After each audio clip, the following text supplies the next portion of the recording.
Hello, my name is Blake Patterson, and welcome to Afro Reviews.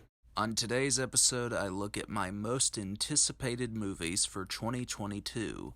The problem with these lists during a pandemic is whether they will come out this year or not. It is possible for some of my choices to receive delays in the future. In alphabetical order, here is a list of movies I am very curious to see. Apollo 10 and a Half, A Space Age Childhood. This film has been on my radar for a while because I am a fan of Richard Linklater, the director of Boyhood, the Before trilogy, and Dazed and Confused. Apollo 10 and a Half is Linklater's return to rotoscoping, and it seems like it could be wonderful with its focus on perspectives from an astronaut and child as the Apollo 11 moon landing occurs.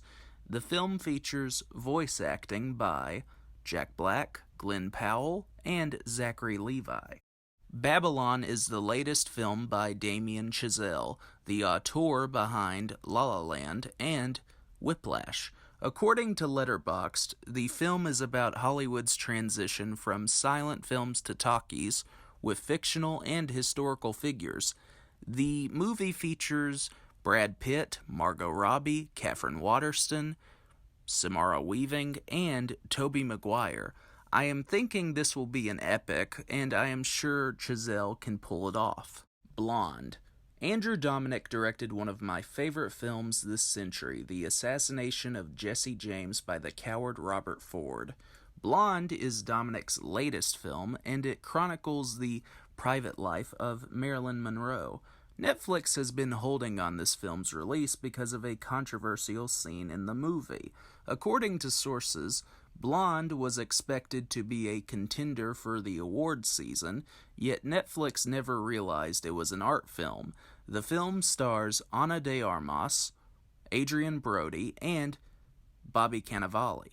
Crimes of the Future is David Cronenberg's return from retirement, and it appears to be a body horror film in a science fiction setting. The movie stars Viggo Mortensen, Kristen Stewart, and Léa Seydoux. If the movie ends up being brilliant, it could be Cronenberg's best film in years.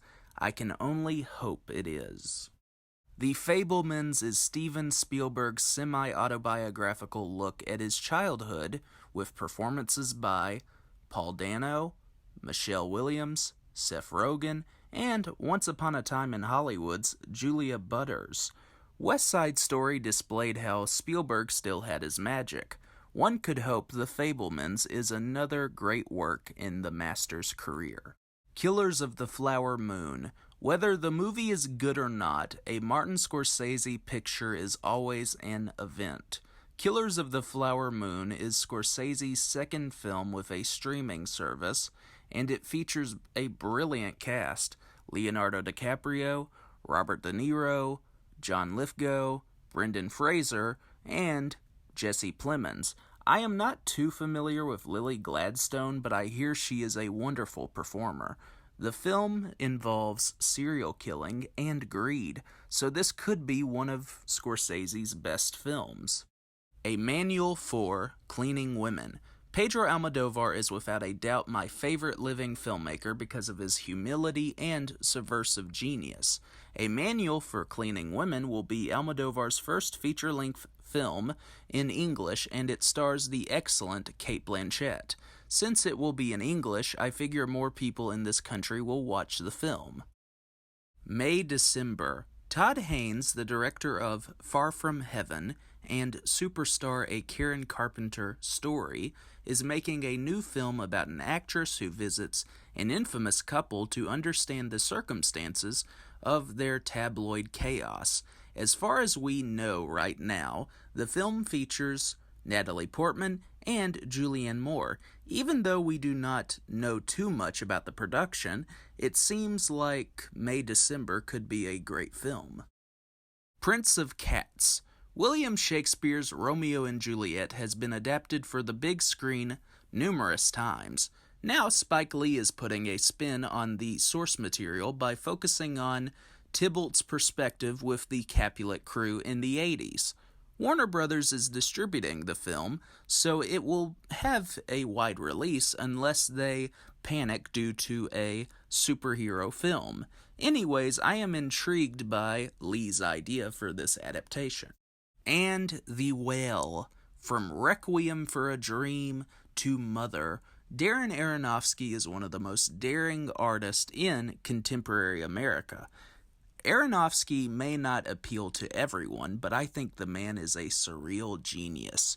The Whale is an A24 movie about an obese man who must choose whether to go on with his life or eat himself to death. In 2021, Brendan Fraser received concerns about his weight, but it was for this part. I assume this will not only be a superb film, but it will be a wonderful comeback from Fraser. Now, tell me what movies you are looking forward to in the comments section. Thank you for watching this video. Have a great night.